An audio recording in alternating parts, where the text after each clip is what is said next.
नमस्कार, मैं हूं प्रशांत चुरहे।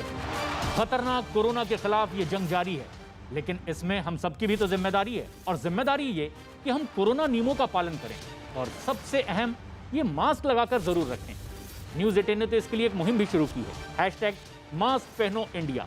ये मास्क हम तब तक ना उतारें जब तक ये तय ना कर लें कि हम लोगों से बिल्कुल अलग हैं, सुरक्षित हैं, जैसे इस वक्त हम अकेले स्टूडियो में मौजूद हैं। क्योंकि कोरोना के खिलाफ इस लड़ाई में ये मास्क ही हमारा इस समय सबसे बड़ा हथियार है।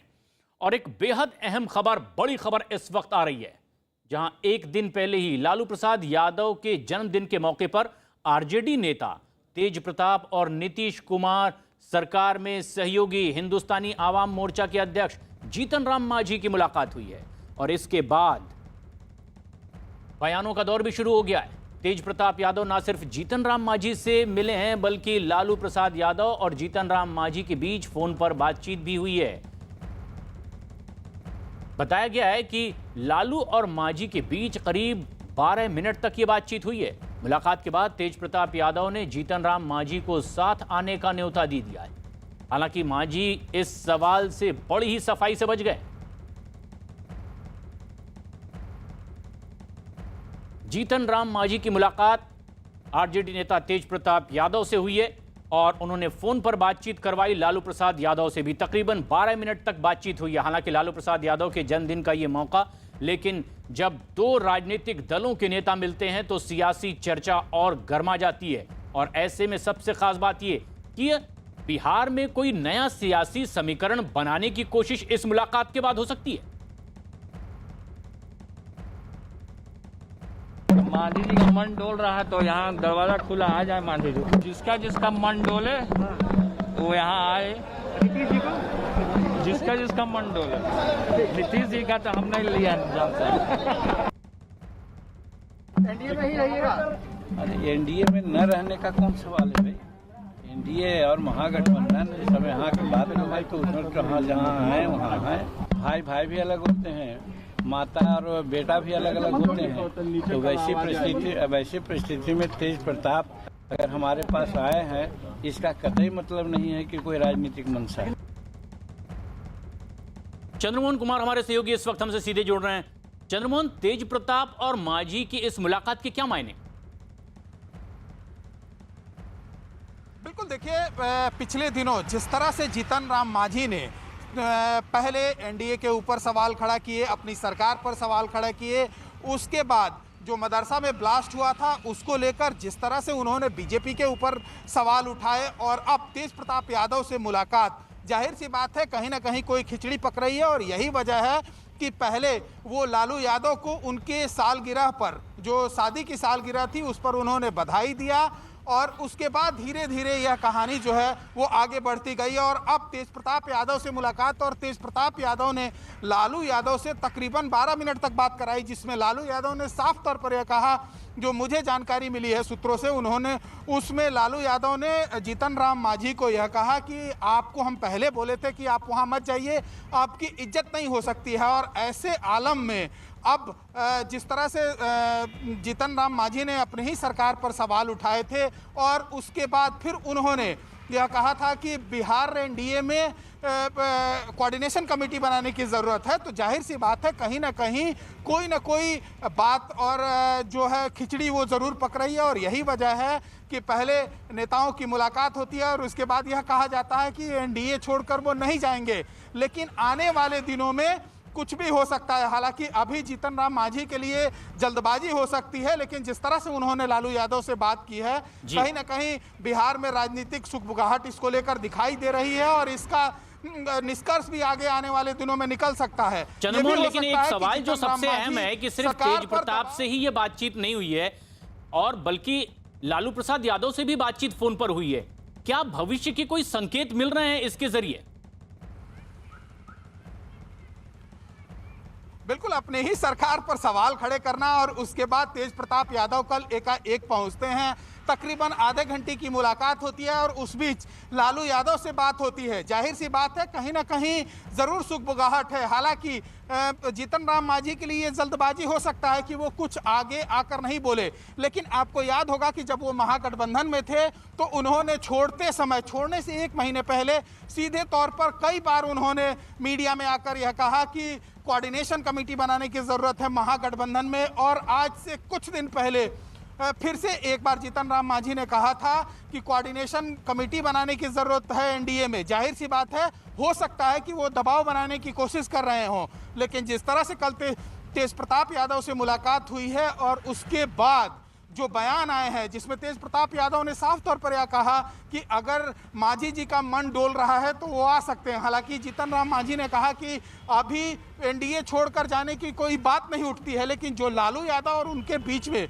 12 मिनट की बात हुई है वो कुछ न कुछ संकेत दे रहे हैं कि बिहार में राजनीतिक परिवर्तन अभी तो देखने को नहीं मिलेगा। लेकिन जिस तरह से जीतन राम मांझी अपनी ही सरकार को बार बार घेरने की कोशिश कर रहे हैं, सवाल खड़े कर रहे हैं, और आरजेडी के प्रवक्ता का यह बयान कि बिहार में अगर सरकार बचा सकते हैं तो बचा ले एनडीए के लोग, कहीं ना कहीं ये सबसे अहम भी है चंद्रमोहन कि अब इस मुलाकात के बाद जो राजनेताओं के बयान सामने आ रहे हैं, क्योंकि तेज प्रताप यादव और जीतन राम मांझी की मुलाकात और मांझी की फोन पर लालू यादव से बातचीत के बाद अब आरजेडी नेता मृत्युंजय तिवारी ने तो बिहार में एनडीए को अपनी सरकार बचाने तक की चुनौती दे डाली है। जीतन बाबू मांझी जी और श्री तेज प्रताप जी के बीच आज मुलाकात हुई है। समझने वाले समझ गए, जो ना समझे वो अनाड़ी है।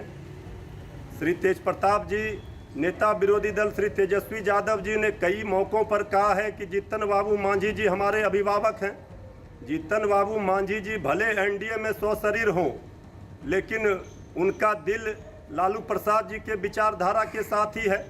आदरणीय लालू प्रसाद जी के विचारधारा की लड़ाई जीतन बाबू मांझी जी ने साथ मिलकर लड़ी है। आज एनडीए में जीतन बाबू मांझी जी का दम घुट रहा है। कई मौक़ों पर उन्होंने अपना विरोध भी दर्ज कराया है। हम तो एनडीए के लोगों को, बीजेपी को ये चुनौती दे रहे हैं, इस सरकार को बचा सको तो बचा कर दिखाओ। जीतन राम मांझी और तेज प्रताप यादव की मुलाकात, लालू यादव से फोन पर बातचीत और अब राजनेताओं की बयानबाजी भी। लेकिन चंद्रमोहन हमारे साथ लगातार बने हुए। चंद्रमोहन, बिहार में आज किस तरह की हलचल? बिल्कुल, देखिए अभी तो इस कल की मुलाकात के बाद बिल्कुल चारों तरफ खामोशी है, लेकिन ये ज़रूर चर्चा का विषय है सत्ता के गलियारे में भी कि जीतन राम मांझी से जिस तरह से तेज प्रताप यादव मिलने के लिए गए और उसके बाद लालू यादव से बात कराई, कहीं ना कहीं कोई सुगबुगाहट जरूर है और शायद इस पर पर्दा भी डालने की कोशिश की जाएगी। और जीतन राम मांझी का यह कहना कि बिहार एनडीए में कोऑर्डिनेशन कमेटी बनाने की जरूरत है, जो पहले जब वो महागठबंधन छोड़ने से पहले यह बात करते रहे, तो जाहिर सी बात है अभी भले कोई सामने आकर कुछ बोलने के लिए तैयार नहीं हो, लेकिन सत्ता के गलियारे में इसको लेकर सुगबुगाहट भी मची हुई है। और साथ ही यह भी लोग सोचने को मजबूर हो रहे हैं कि कहीं कोई जीतन राम मांझी का अगला कदम न उठ जाए, इसलिए उनसे संपर्क भी साधने की कोशिश जरूर की जाएगी। लेकिन अभी बिल्कुल आज के वक्त की अगर हम बात करें तो बिल्कुल खामोशी है। लेकिन एनडीए में जो मुख्य घटक दो बड़े दल हैं जिसमें जेडीयू और बीजेपी हैं, इनके नेताओं में यह चर्चा का विषय जरूर है कि कल तेज प्रताप यादव मिलने गए थे और लालू यादव से बात कराए तो इसके क्या मायने हो सकते हैं। बिल्कुल,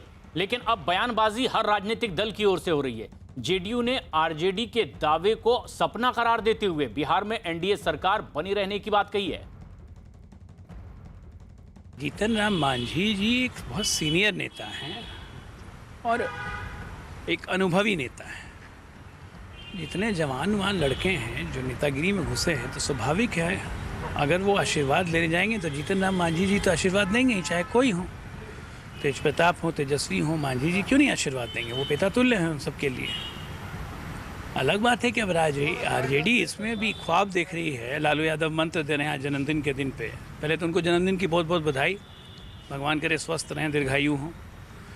लेकिन आज मंत्र दे रहे हैं कि सरकार गिर जाएगी, तो मुंगेरी लाल के हसीन सपने देखने से कौन रोकेगा? चंद्रमोहन, लेकिन आरजेडी इस मुलाकात को कैसे देख रही है?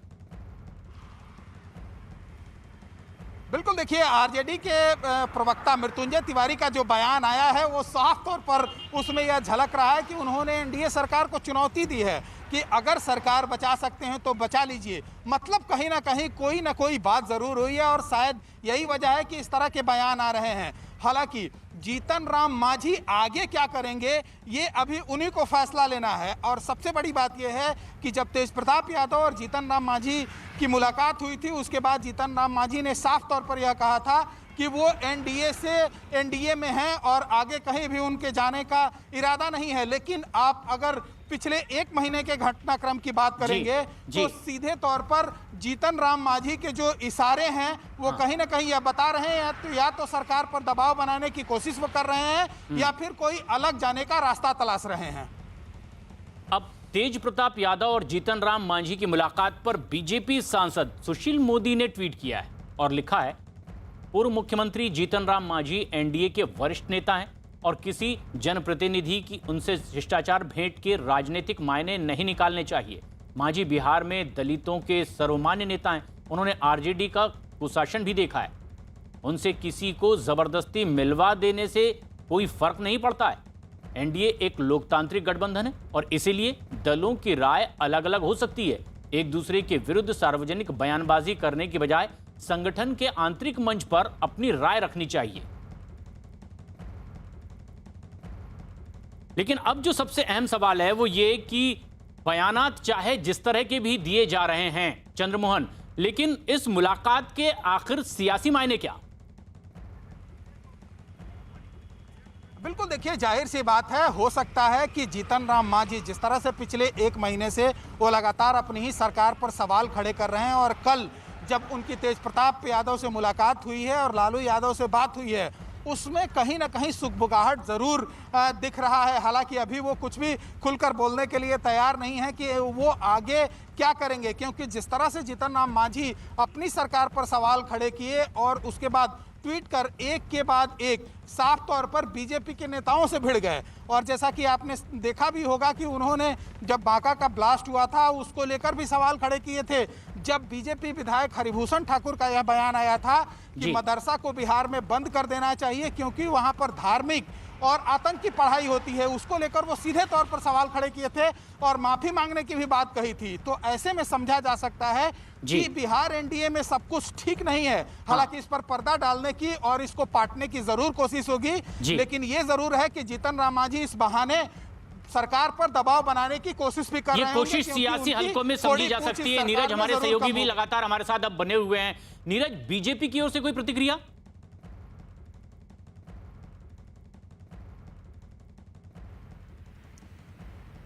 देखिए, भारतीय जनता पार्टी की तरफ से तो कहा जा चुका है, खुद सुशील कुमार मोदी कह चुके हैं कि कोई दिक्कत नहीं है एनडीए के अंदर, लेकिन एनडीए का जो संख्या बल है और उसमें अगर जीतन राम मांझी या दूसरे अलाइज हैं जेडीयू और बीजेपी के अलावा अगर वो दिक्कत या परेशानी पैदा करते या इस तरह की बैठकें होती हैं, क्योंकि विपक्ष का संख्या बल जो है वो बहुत ही मजबूत है बिहार में, और ऐसे में ऐसे छोटे दल की तरफ से इस तरह की मुलाकात होती है तो राजनीतिक कयास तो लगाया जाता है। लेकिन देखना होगा कि क्या जीतन राम मांझी अगर उन्होंने मुलाकात की है, कोई राजनीतिक बात किया, हाल के वक्त में जिस तरह से करीब आए हैं लालू प्रसाद और उनके परिवार के नजदीक, पहले भी नजदीक रहे हैं लेकिन राजनीतिक तौर पे दूरियां बढ़ गई थी, लेकिन हाल के दिनों में जिस तरह से नजदीकी बढ़ी है उसमें एनडीए के लिए कहीं ना कहीं चिंता का सबब जरूर है कि एनडीए किस तरह से जीतन राम मांझी को अपने पाले में बनाए रखेगा। लेकिन भारतीय जनता पार्टी की तरफ से तो ये साफ किया जा चुका है कि एनडीए में कोई परेशानी बिहार में नहीं है, बिहार सरकार को कोई दिक्कत नहीं है। जी बिल्कुल, तो ये इस तरह की तमाम अपडेट्स आपसे भी चंद्रमोहन लगातार लेते रहेंगे कि क्या हो रहा है बिहार की सियासत में। लेकिन इस वक्त एक और बेहद अहम और बड़ी खबर आ रही है राजस्थान से। राजस्थान कांग्रेस में जारी सियासी हलचल के बीच सचिन पायलट दिल्ली पहुंच चुके हैं। 2 दिन तक पायलट दिल्ली में ही रहेंगे और इस दौरान उनका कांग्रेस के बड़े नेताओं से मिलने का कार्यक्रम। हालांकि अब तक के पायलट का किसी भी नेता से मुलाकात का समय तय नहीं हो पाया है।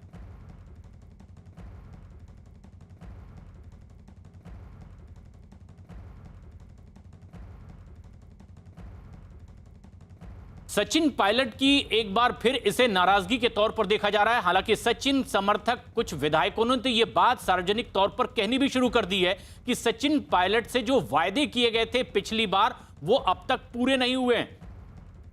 लेकिन अब खबर यह आ रही है कि सचिन पायलट की आज शीर्ष नेतृत्व में कांग्रेस के कई ऐसे नेताओं से मुलाकात हो सकती है जो 2 दिन के लिए दिल्ली आ चुके हैं।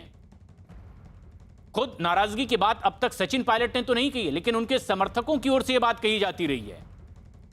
कांग्रेस महासचिव भंवर प्रताप भी कुछ यही बात करते रहे कि जो वायदा पिछली बार बातचीत में सुलह के वक्त किया गया था वो अब तक पूरा नहीं किया गया है।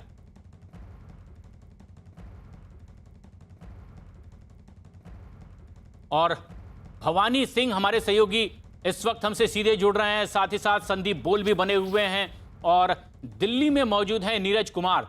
सचिन पायलट के दिल्ली दौरे को राजस्थान कांग्रेस आखिर किस तरह से देख रही है, यह सबसे अहम सवाल है। भवानी,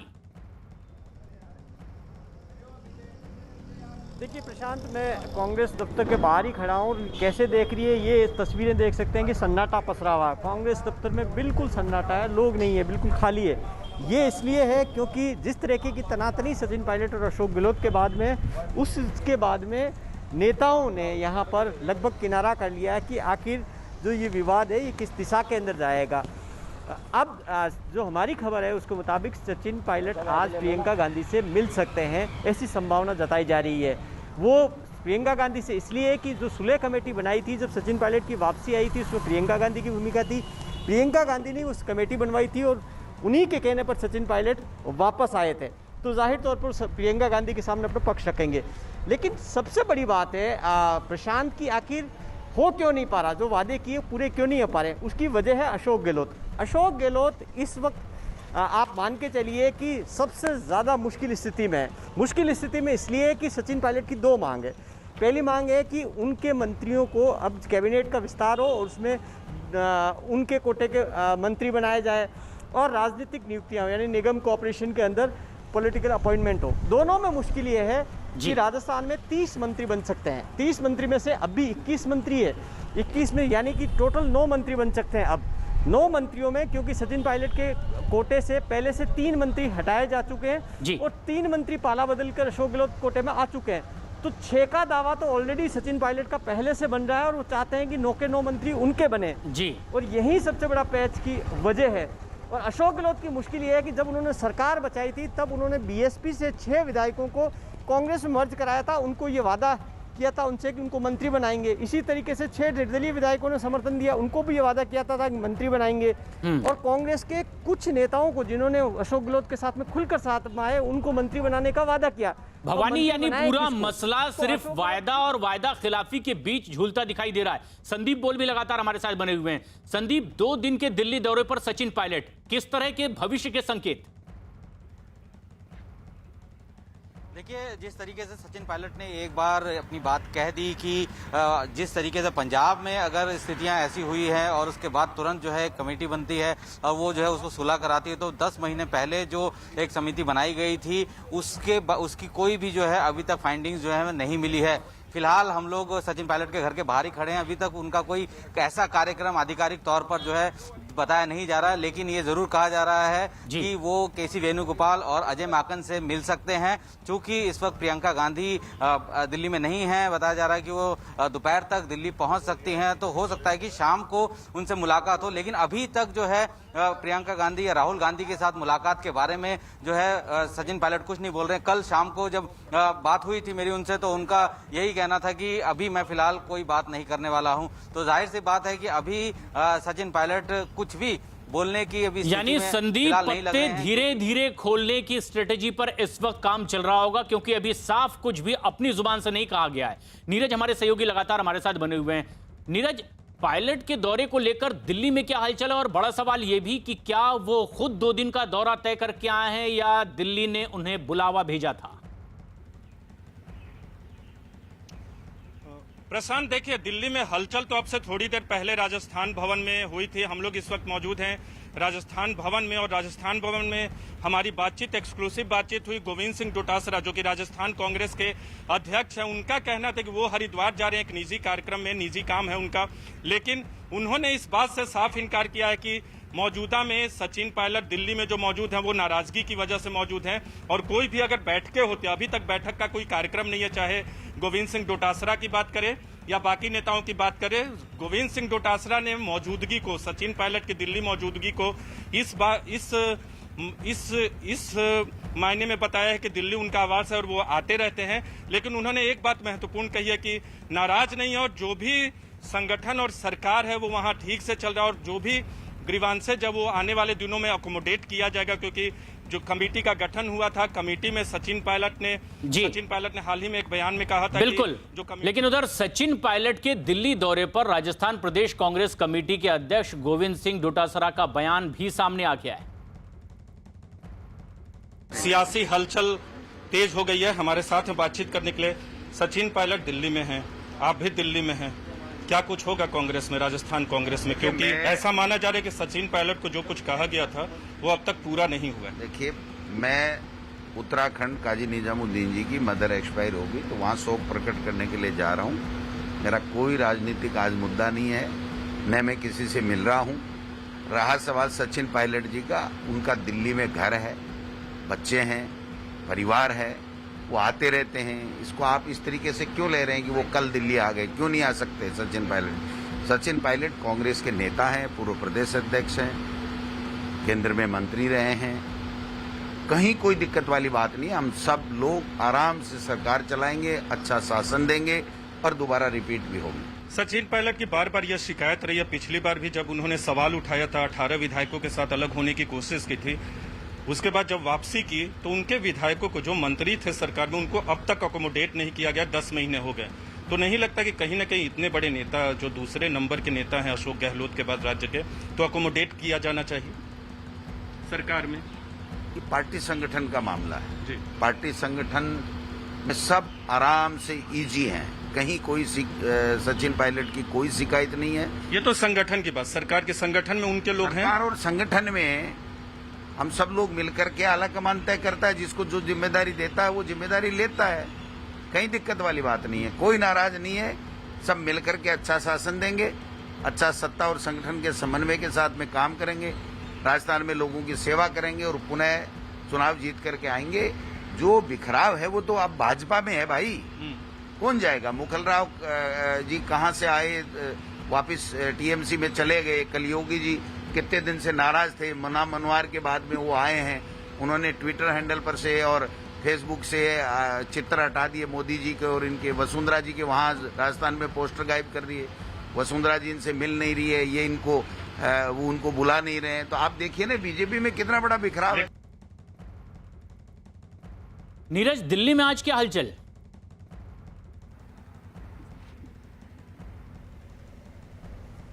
देखिए, दिल्ली में हलचल यह है कि सचिन पायलट के निवास पे नजरें रहेंगी। गोविंद सिंह डोटासरा जो कि हरिद्वार गए हैं, वहां से अगर लौटते हैं और अजय माकन से उनकी मुलाकात होती है तो मुलाकात खास होगी। भले ही वो इस बात से इनकार कर रहे हैं कि सचिन पायलट की नाराजगी नहीं है, लेकिन सचिन पायलट के डिमांड्स हैं जो कि सरकार में अपने लोगों को अकोमोडेट करने की बात है। और सचिन पायलट चाहते, देखिए सचिन पायलट को बार बार ये भी कहा जाता है, जो पार्टी सूत्रों से हमें जानकारी मिले, कि आप महासचिव का पद लेकर दिल्ली में आ जाइए।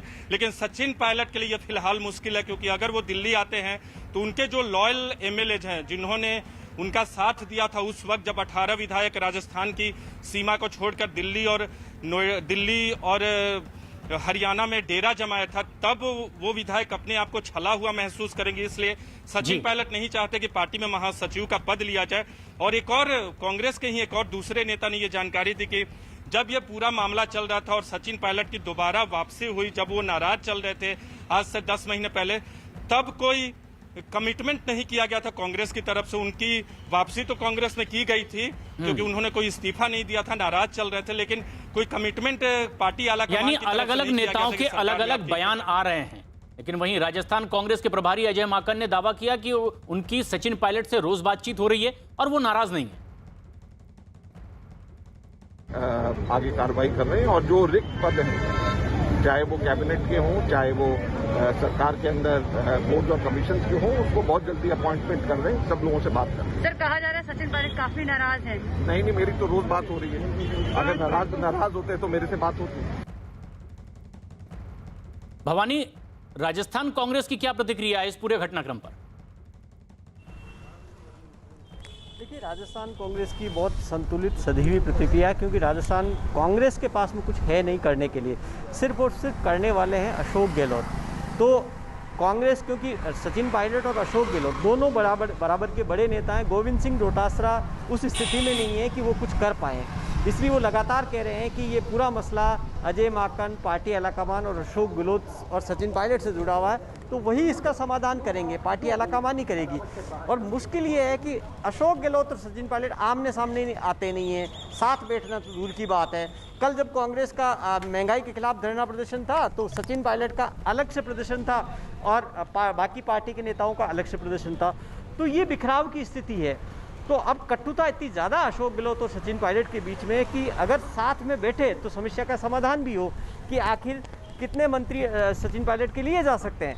और अशोक गहलोत एक तो सचिन पायलट को ज़्यादा वेटेज देना भी नहीं चाहते। उसकी वजह यह है कि अगर सचिन पायलट के ज़्यादा मंत्री बना दे, अपने लोगों को अगर समझा कर भी, तो मुश्किल ये स्थिति है कि जो उनके साथ में विधायक आए थे वो और नाराज आ जाएं। दूसरा ये है कि सचिन पायलट का कद बढ़ता है, अशोक गहलोत के बराबर वापस स्थिति में आते हैं, तो ये अशोक गहलोत के लिए काफ़ी असहज स्थिति है। बिल्कुल। और वो ये करना नहीं चाहते हैं। और अशोक गहलोत की हैसियत ये है कि अभी पार्टी आलाकमान में भी इस स्थिति में नहीं है कि अशोक गहलोत पे कोई दबाव बनाकर सचिन पायलट को वो जगह दिला सके। यानी सदी हुई प्रतिक्रिया ही अपनी ओर से दी जा रही है। लेकिन वहीं राजस्थान की राजनीतिक हलचल पर कांग्रेस के अखिलेश प्रसाद सिंह का भी क्या कहना है, ये भी आपको सिखाते। हमारे साथ कांग्रेस के नेता अखिलेश प्रसाद सिंह हैं। अखिलेश जी, आपकी पार्टी में जो घमासान मचा हुआ है राजस्थान से लेके पंजाब में, अभी तक तो सिद्धू बगावती तेवर अख्तियार किए थे, अब सचिन पायलट भी अल्टीमेटम दे रहे हैं। नहीं, देखिए, डेमोक्रेसी है, सबको आवाज़ उठाने की आज़ादी है। कांग्रेस पार्टी कोई एक व्यक्ति से तो चलता नहीं है, सबकी सहमति से चलती है। तो वो अध्यक्ष रहे हैं, वो बड़े नेता हैं कांग्रेस पार्टी के, तो अपनी बात कहने का सबको हक है। लेकिन फैसला तो यहाँ आलाकमान लेता है, लीडरशिप लेता है। तो उसमें उनकी बात निश्चित रूप से सुनी गई है और जो कुछ बात हुई है उसके अनुसार उनकी बातों पर वही तो वो कह रहे हैं कि 10 महीने हो गए, जल्दी फैसला होने चाहिए। आपको भी लगता है कि कांग्रेस में फैसले जल्दी होने चाहिए? और आप लोग G23 के सदस्य हैं, जिसमें ये कहा गया था कि फैसले होते नहीं, विजिबल है नहीं लीडरशिप, तो क्या ये ग्रीवांस जल्दी सुनना चाहिए और जल्दी फैसला करना चाहिए? G23 कोई विदेशी पार्टी और विदेशी लोग नहीं है, कांग्रेस के ही अंदर के लोग हैं। और ये बात चाहते थे कि फैसला जल्दी हो, ये तो सब लोग चाहता है। हर एक छोटा से बड़ा कांग्रेसी कार्यकर्ता चाहता है कि फैसला जल्दी से जल्दी हो। सचिन पायलट को भूमिका बड़ी मिलनी चाहिए। नहीं, बड़ी भूमिका में तो वो रहे ही हैं, अध्यक्ष थे राजस्थान कांग्रेस के, डिप्टी चीफ मिनिस्टर थे और आगे भी निश्चित रूप से उनका जनाधार बड़ा है, तो बड़ी भूमिका मिलेगी। संदीप बोल हमारे सहयोगी हमारे साथ बने हैं। संदीप, दिल्ली में किस तरह की हलचल? देखिए, अभी घर पे तो उनके बहुत ज़्यादा हलचल नहीं है। कोशिश हम भी यही कर रहे हैं कि किसी तरीके का मैसेज जो है अंदर से आए, लेकिन ऐसा नहीं हो रहा। कल शाम को जिस तरीके का सन्नाटा पसरा हुआ था, वैसे ही घर पे बहुत ज़्यादा हलचलें नहीं है, ना ही कोई कांग्रेस का नेता या उनका कोई कार्यकर्ता इनके घर के बाहर खड़ा है। चूँकि ये अमूमन जो है दिल्ली आते रहते हैं और ऐसे में अभी तक इन्होंने अपने पत्ते नहीं खोले, उन्होंने किनसे मुलाकात करनी है, क्या कोई मिलने आ रहा है। क्योंकि कल जब शाम को ये घर पहुंचे तो उसके बाद 1-1.5 घंटे के लिए जरूर कहीं निकले थे, लेकिन उसके बाद भी जब मैंने उनसे पूछा था कि कुछ बात करेंगे, क्या हुआ, तो उन्होंने साफ मना कर दिया कि अभी हम कोई बात नहीं करेंगे। तो जाहिर सी बात है कि सचिन पायलट भी जो है इंतजार कर रहे हैं, स्थितियां देख रहे हैं, भाप रहे हैं, क्योंकि 10 महीने पहले जिस तरीके की स्थितियां बनी थी और ऐसा लग रहा था कि सचिन पायलट अपने 18 विधायकों के साथ अलग हो जाएंगे, लेकिन ऐसा नहीं हो पाया था। और उसके बाद जो है गहलोत जो है लगातार जो इनके खेमे के विधायक है उनको भी जो है कोशिश कर रहे हैं कि उनके खेमे में आए। तो ऐसे में अब सचिन पायलट के पास ऐसी स्थिति नहीं है कि वो बगावती तेवर दिखा सके, नाराजगी जरूर दिखा सकते हैं और शायद उसी के मद्देनजर जो है ये सारी चीजें हो रही हैं।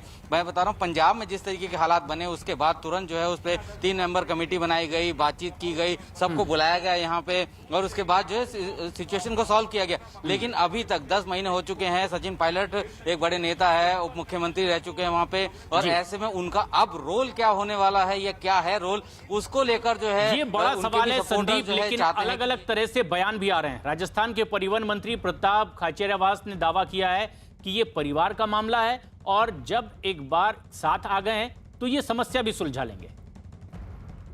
आप लोगों को तो पायलट साहब ने कुछ बोला ही नहीं, तो आप लोगों को बोला नहीं और मैंने आपके टीवी पे सुना भी नहीं। ये हमारे परिवार का मामला है, कब क्या कैसे होगा ये तय करना ऑल इंडिया कांग्रेस कमेटी का, हमारे प्रभारी अजय माकन जी का, चीफ मिनिस्टर अशोक गहलोत जी का, गोविंद डोटासरा जी का और ऑल इंडिया कांग्रेस कमेटी का काम है। जब परिवार में सब एक हो गए तो वो रास्ते भी निकल जाएंगे और जो भी वो तय करेंगे वो सब हो जाएगा, सब कुछ बैठकर तय हो जाएगा। नीरज, लेकिन एक सवाल ये कि क्या खुद अपनी मर्जी से सचिन पायलट आना मुनासिब समझ रहे थे और इसलिए दिल्ली आ गए या बुलावा भेजा गया था? देखिए, दिल्ली आते रहते हैं और खुद अजय माकन ने कहा है कि उनकी बातचीत लगातार सचिन पायलट से होती है। जो ग्रीवांसेज है, जो सचिन पायलट चाहते हैं, उसकी जानकारी पार्टी आला कमान को है, अजय माकन को है, क्योंकि अजय माकन राजस्थान कांग्रेस के प्रभारी महासचिव हैं। लेकिन बार बार सवाल ये उठता है, देखिए ये मामला अभी तूल इसलिए पकड़ा क्योंकि सचिन पायलट दिल्ली आए, उसके पहले जितिन प्रसाद कांग्रेस से बीजेपी में शामिल हुए, तो बार बार ये सवाल उठता है कि आखिर जो युवा नेता है पार्टी के, क्या उनसे डिस्कनेक्ट है पार्टी आला कमान का, पार्टी के जो वरिष्ठ नेता है? ये सवाल बार बार पूछा जाता है। दूसरी अहम बात यह है कि 10 महीने हो गए हैं पिछली बार जब सचिन पायलट अपने विधायकों को लेकर अलग होने की कोशिश की थी, उसके बाद जब उनकी वापसी हुई तो उन्होंने सारा कुछ सचिन पायलट, देखिए पिछली बार आपको याद होगा प्रशांत की, जब उन्होंने विरोध किया, सवाल उठाए, तो उन्होंने सिर्फ खोया क्या, खुद का पद खोया। डिप्टी सीएम थे, वो डिप्टी सीएम पद से हटे, वो प्रदेश अध्यक्ष थे, वो अध्यक्ष पद भी उन्हें खोना पड़ा। इसके अलावा उनके जो लॉयल, उनके जो सहयोगी विधायक थे, जो उनका साथ दे रहे थे, उनको भी अपना मंत्री पद खोना पड़ा। 10 महीने हो गए हैं, बहुत लोग उनके संगठन में तो अकोमोडेट किए गए हैं, लेकिन सरकार में अभी तक उनको शामिल नहीं किया गया है। सरकार का विस्तार जो है वो नहीं किया गया है, मंत्री परिषद में कोई बदलाव नहीं किया गया है। और अशोक गहलोत की बात करें या सचिन पायलट की, दोनों पर दबाव है अपने लोगों की तरफ से, यानी समर्थकों की ओर से भी दबाव है। लेकिन जो बड़ा सवाल है वो ये भवानी कि सचिन पायलट के समर्थक राजस्थान में किस तरह से रिएक्ट कर रहे हैं? देखिए, सचिन पायलट के समर्थक काफ़ी, जब पहले सचिन पायलट ने कर रखा था कि सुलह कमेटी की रिपोर्ट तक का इंतजार करिए, तो पिछले 6 महीने में से हम देख रहे थे कि सचिन पायलट के लोग शांत हैं। लेकिन पिछले 1-1.5 महीने से लगातार, जब राजस्थान में बाई इलेक्शन हुए, ये तब से कहानी शुरू हुई है, पिछले 3 महीने पहले से, तब से उनके समर्थक लगातार अशोक गहलोत पर हमले कर रहे हैं, उनकी सरकार पर हमले कर रहे हैं। कुछ जो सचिन पायलट के समर्थक है, जो SC/ST के विधायक हैं, वो सरकार पर ये तक आरोप लगा रहे हैं कि वो SC/ST की उपेक्षा कर रहे हैं, उस वर्ग की उपेक्षा कर रहे हैं। वो आरोप इसलिए लगा रहे हैं कि उनको लगता है कि SC/ST के जो विधायक हैं वो ज़्यादातर सचिन पायलट के जो साथ आए थे जो लोग, उनको वापस मंत्रिमंडल में या पॉलिटिकल अपॉइंटमेंट में मौका नहीं मिला। तो इसके बहाने अशोक गहलोत पे दबाव बनाने की कोशिश पिछले 3 महीने से चली आ रही है जी। लेकिन अशोक गहलोत इस कोशिश में है कि किसी तरीके से सचिन पायलट का दबाव कम किया जाए, जिससे कि अपने लोगों को मंत्री बना सके, अपने लोगों को पद दे सके। और तीसरी बात और है, भंवर जितेंद्र सिंह जो खुलकर सामने आए हैं, उसकी वजह यह है कि अब पार्टी के अंदर कई ऐसे राजस्थान में नेता हैं जिनको लगता है कि सत्ता की मलाई अकेले अशोक गहलोत खा रहे हैं, उनके हाथ नहीं लग रही है। तो हर कोई चाहता है कि उनके लोगों को मंत्रिमंडल में और पॉलिटिकल अपॉइंटमेंट में भागीदारी मिले। ये उनके समर्थकों की ओर से प्रतिक्रिया है। लेकिन संदीप, बड़ा सवाल ये कि क्या कांग्रेस आलाकमान से अब मिल सकते हैं दिल्ली आकर के सचिन? देखिए, सचिन पायलट से कल हम लोगों ने जरूर पूछा था, उन्होंने साफ मना कर दिया था किसी भी ऐसे मुलाकात के बारे में बताने के लिए। यानी कि हमने पूछा था कि क्या राहुल गांधी से मुलाकात होगी या प्रियंका गांधी से मुलाकात होगी, तो उन्होंने उस मुलाकात के बारे में जो है कोई भी जानकारी नहीं दी। जाहिर सी बात है कि कुछ ना कुछ ऐसा जरूर है जो कि अभी वो सबके सामने लाना नहीं चाहते हैं। अजय माकन कह रहे हैं कि मेरी रोज उनसे बात होती है, जिस तरीके के हालात है, और ऐसे में अगर रोज वो बात करते इसका मतलब कहीं ना कहीं नाराजगी है।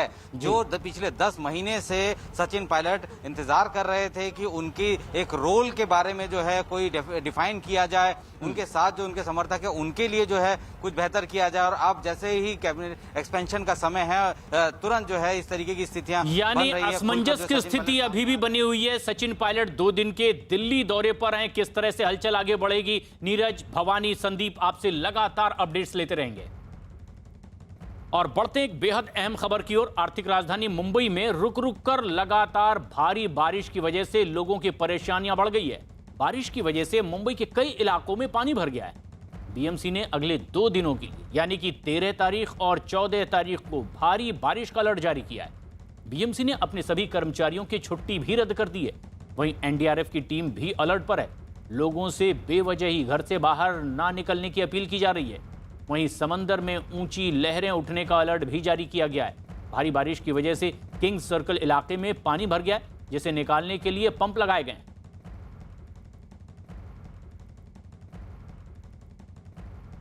मुंबई में मूसलाधार बरसात शुरू हो चुकी है।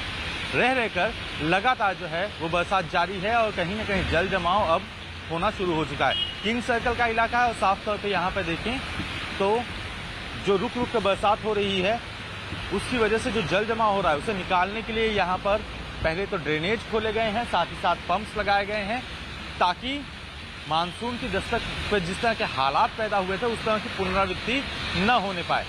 लगातार मुंबई में अलग अलग जगहों पर वेस्टर्न के इलाके, ईस्टर्न का इलाका, सायन, घाटकोपर, हिंद माता, दादर, ऐसे कई इलाके हैं जो निचले इलाके हैं, वहाँ पे लगातार मूसलाधार बरसात रुक रुक कर जारी है। और ऐसे में जल जमाव जो है वो अभी तक नहीं हुआ है क्योंकि जगह जगह पर पंप्स लगा दिए गए हैं, जगह जगह पर ड्रेनेज खोले गए हैं ताकि हालात को काबू में रखा जा सके। खास बात यह है कि मौसम विभाग ने साफ तौर पर चेतावनी दी है कि अगले 2 दिन मुंबई के लिए जो है वो अहम रहने वाले हैं क्योंकि मूसलाधार बरसात होगी। ऑरेंज अलर्ट जारी किया गया है। मुंबई में बीती रात से रुक रुक कर हो रही भारी बारिश की वजह से कई इलाकों में पानी भर गया है। अंधेरी इलाके के सबवे में भी भारी बारिश की वजह से पानी भर गया है और इसके बाद सबवे को बंद कर दिया गया। अंधेरी इलाके से जो तस्वीरें सामने आई उसमें पूरी सड़क तालाब जैसी नजर आ रही है। भारी बारिश की वजह से लोगों की परेशानियां भी यहां बढ़ गई है। सुबह काम पर जाने वाले लोगों की मुश्किलें और ज्यादा बढ़ती दिखाई दे रही है। वहीं प्रशासन की तरफ से तुरंत पानी की निकासी का भी काम शुरू कर दिया गया ताकि लोगों को मुश्किलों से निजात दिलाया जा सके।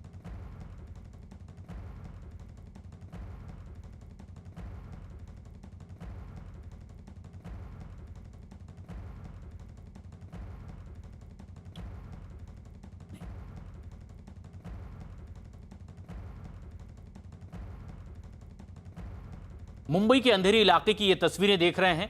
ये सबवे का वो इलाका है जो मुंबई में लो लाइन इलाकों में देखा जाता है और हर साल मानसून में यहां इसी तरह की दिक्कतों का लोगों को सामना करना पड़ता है। और अब ऐसे में जबकि बारिश लगातार हुई है, सबवे में लगातार पानी बहता हुआ दिखाई दे रहा है। सबवे बंद कर दिया गया है। इंतजार इस बात का कि ये पानी बहकर पूरी तरह से खाली हो, तब सबवे खाली हो और ट्रैफिक यहां से और आगे बढ़ सके। लेकिन बीएमसी की ओर से यह भी दावा किया गया कि यहां पंप लगाए गए हैं और बहुत जल्द इससे राहत मिलेगी। लेकिन ऐसे में जबकि हाई टाइड का वक्त होता है, ये मुश्किलें मुंबई वासियों की और ज्यादा बढ़ जाती है क्योंकि पानी की निकासी और ज्यादा स्लो होती है। हाई टाइड के वक्त मुश्किलें और ज्यादा बढ़ जाती है। अंधेरी के सबवे इलाके में ऐसा ही देखने को मिल रहा है। उधर मुंबई के विले पार्ले इलाके में रुक रुक कर हो रही भारी बारिश की वजह से कई इलाकों में पानी भर गया है। सड़कों पर पानी ऐसा बहता दिखाई दे रहा है जैसे वहां कोई दरिया हो। सड़कें पानी से लबालब भरी नजर आ रही हैं। जिन सड़कों पर गाड़ियां तेज रफ्तार में हवा के साथ बातें करती आगे बढ़ती थी, सभी गाड़ियां कछुए की चाल से रेंगती नजर आ रही हैं। भारी बारिश और पानी भरने की वजह से गाड़ियां बड़ी सावधानी से रास्ते को पार करती दिखाई दे रही है। वहीं मौसम विभाग ने भी अब अगले 2 दिनों तक मुंबई में भारी बारिश की चेतावनी दी। विले पार्ले इलाके में भी ऐसा ही देखा जा रहा है। लगातार बारिश के बाद दिन में रोशनी कम है, हेडलाइट जलाकर गाड़ियां आगे बढ़ती दिखाई दे रही है। लेकिन ये वो रास्ता है जहां तेज रफ्तार गाड़ियां गुजरा करती थी, लेकिन अब बारिश की वजह से विजिबिलिटी कम भी है और गाड़ियों की रफ्तार काफी स्लो नजर आ रही है। हालांकि अगले 2 दिनों के लिए भारी बारिश का अलर्ट जारी कर दिया गया है। समुद्री किनारों से लोगों को दूर रहने की बात कर दी गई है, खासतौर पर कोंकण के वो इलाके। आशीष हमारे सहयोगी लगातार हमारे साथ बने हुए मुंबई में, क्या इस वक्त के ताजा हालात हैं आशीष मुंबई में? जी मुंबई में लगातार सुबह से जो है वो रुक रुक कर बरसात जारी है। इसी वजह से थोड़ी स्थिति जो है वो सामान्य बनी हुई है कि जल जमाव की स्थिति नहीं हुई है। इसके अलावा साफ तौर पे आईएमडी ने अलर्ट जारी किया है कि अगले 2 दिन जो है वो मूसलाधार बरसात होगी। लिहाजा ऑरेंज अलर्ट के मद्देनजर बीएमसी ने भी अपने कर्मचारियों की छुट्टियां रद्द करके उन्हें बुलाया हुआ है। रुक रुक कर बरसात जारी है, लेकिन शाम तक कहीं न कहीं मूसलाधार बरसात होने की पूरी आशंका जताई गई है और साथ ही साथ कल के लिए भी जो है वो रेड अलर्ट जारी किया गया है। तो स्थितियां काफी जो है वो मौसम विभाग के मुताबिक सिचुएशन जो है वो क्रिटिकल हो सकती है, क्योंकि मूसलाधार बरसात होने की पूरी संभावना है। मुंबई में आज कैसे हालात हैं, इस पर सबकी निगाहें। आशीष। प्रशांत, आज सुबह से ही रुक रुक कर कई इलाकों में मूसलाधार बरसात जारी रही है। लगातार जो बरसात रुक रुक कर जारी है उसकी वजह से कहीं न कहीं स्थितियां गंभीर अभी भी बनी हुई हैं। हालांकि बीएमसी की तरफ से जगह जगह पर जो है वो पंप्स लगाए गए हैं, ड्रेनेज खोले गए हैं ताकि किसी तरह की आपात स्थिति तैयार न हो पाए। अभी तक सिचुएशन जो है वो पूरी तरह से कंट्रोल में है, लेकिन अगर लगातार मूसलाधार बरसात हुई तो ऐसे में सिचुएशन क्रिटिकल हो सकती है। आशीष, लेकिन बीएमसी की क्या तैयारी है? बीएमसी ने जगह जगह पर जो लो लाइन एरियाज हैं, खासतौर पे माटुंगा का इलाका हो, हिंद माता का इलाका हो, सायन का इलाका हो या फिर घाटकोपर का इलाका हो, इन इलाकों में जो है सबसे खास बात यह है कि यहाँ पर पंप्स जो है वो पहले से लगा दिए गए हैं, ड्रेनेज खोल दिए गए हैं और इसके अलावा बीएमसी के जो कर्मचारी थे उनकी छुट्टियां पूरी तरह से कैंसिल की गई हैं और उन्हें ड्यूटी पर रखा गया है इमरजेंसी सिचुएशंस के हिसाब से।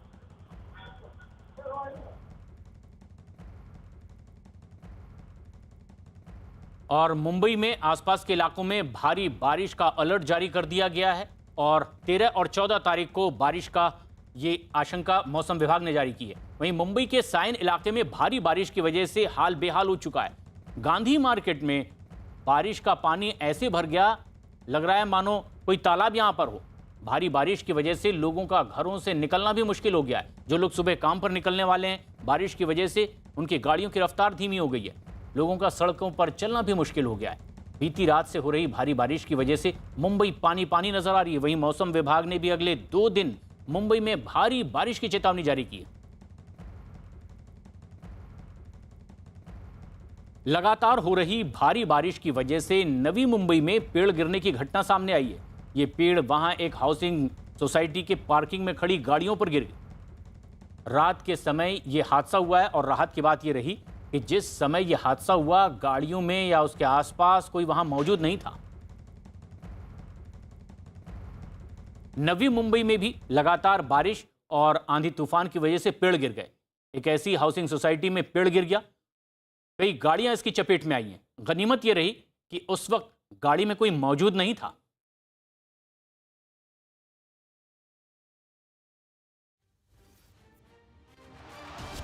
और फिलहाल वक्त एक छोटे से ब्रेक का है।